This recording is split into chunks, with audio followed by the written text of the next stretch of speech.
Great pleasure to bring him to the stage. Please welcome my friend, Mr. Wayne Felber. Give it up.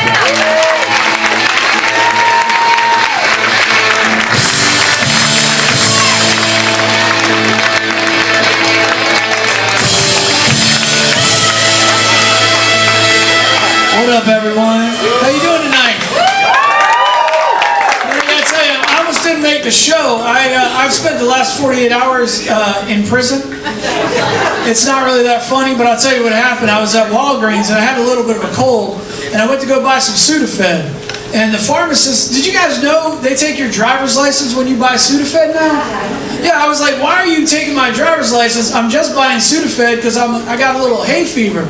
She's like, well, sir, we keep track of how much Sudafed people buy because they use it to make crystal meth.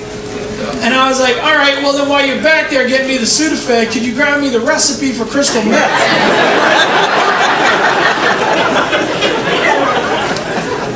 Apparently you can't say that at your local Walgreens.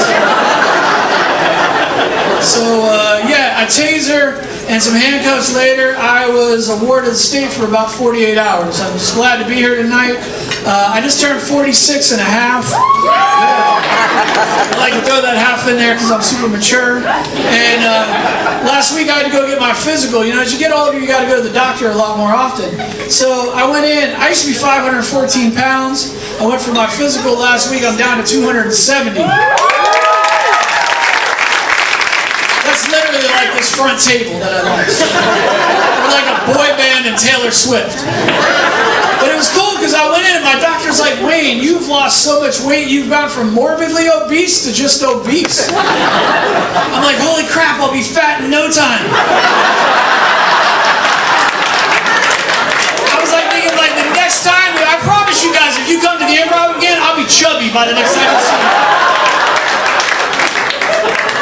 You laugh, but see, my family, we're German, Italian, Jewish, and Irish. We eat, we drink, we fight, and then we got a crap load of guilt when it's all done. And in my family, you're skinny till you turn 8 years old. You wake up on your 8th birthday, you're the size of an Oompa Loompa.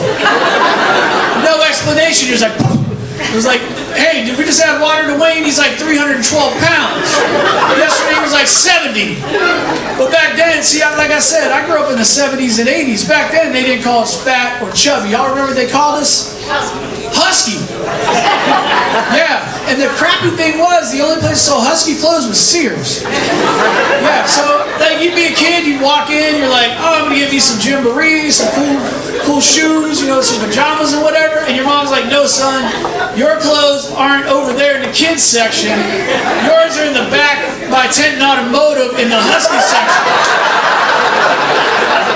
So I was like, you know, they'd be like, oh yeah, he's Husky, he's gonna need like some pants, maybe like a car battery and a tire. It was always by the bathroom because they're like, I'm pretty sure that little kid's gonna have to poop. And the other bad thing was, I know we got a lot of young people, but some of you older people can relate, or maybe it's coming back. I don't know how fashion works. The only type of pants they made were what? You don't know. Y'all dumb. That's why Florida's the number 54 state in education, because of this crap. The only thing they had was corduroy. Who remembers corduroy? Y'all remember corduroy?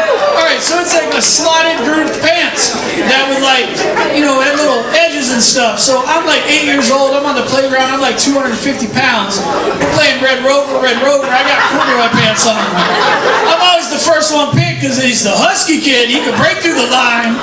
So I start running and all of a sudden it's like, you're like, run, there's bees on the playground, run! And then of course, because of like the friction of my thighs that are like the size of Oprah Winfrey's body, I catch fire. So now I'm a kid running to get Red Rover and I'm on fire. And all the kids are yelling, what? Stop, drop, and roll. So I stop, drop, and roll, and my whole thing's on fire, and I'm like rolling in the grass. I look like that hot dog that's the last one on the roller at 7-Eleven at midnight. You know the one only the stoners eat? You know what I'm talking about, man. It's crazy. So I decided a couple years ago to try to get healthy, so I go to the gym a lot. I go to this gym they call the judgment-free zone. Show up one time with the G-string on the wrong way. They will judge the crap out of you. But the machines talk now, so you can't get away with anything. I'm like on the machine, I start walking, I get off, they're like, congratulations, you were on us for 2 hours. You walked 0.1 miles. You burned 73 calories. You could go home and eat a pickle and some mustard. Crazy. I like seeing the Christmas tree up here. Anybody else a big fan of Christmas? So a couple of you are Jews in the audience, it's alright. I get it. I'm actually part Jewish, part Christian. I love Christmas. My favorite Christmas memory was when I was 3. And my mom took me, any New Yorkers in here? You remember Macy's and Gilmore's? So my mom, when I was 3, it was a little traumatic, but it was also kind of fun looking back on it. I got my picture with the black Santa. And I was like, Mom, why'd you do that? She's like, well, the line was shorter and it was cheaper. She's so crazy to be economical. A few months later, she took me to get my picture with the Easter squirrel.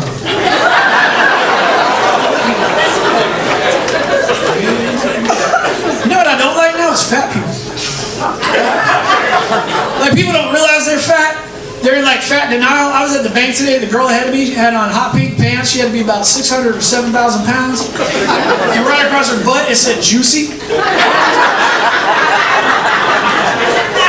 I tapped her on the shoulder because, you know, sometimes you got to tell people what's going on. I said, girl, take that juicy off your ass. Put something more like chafed.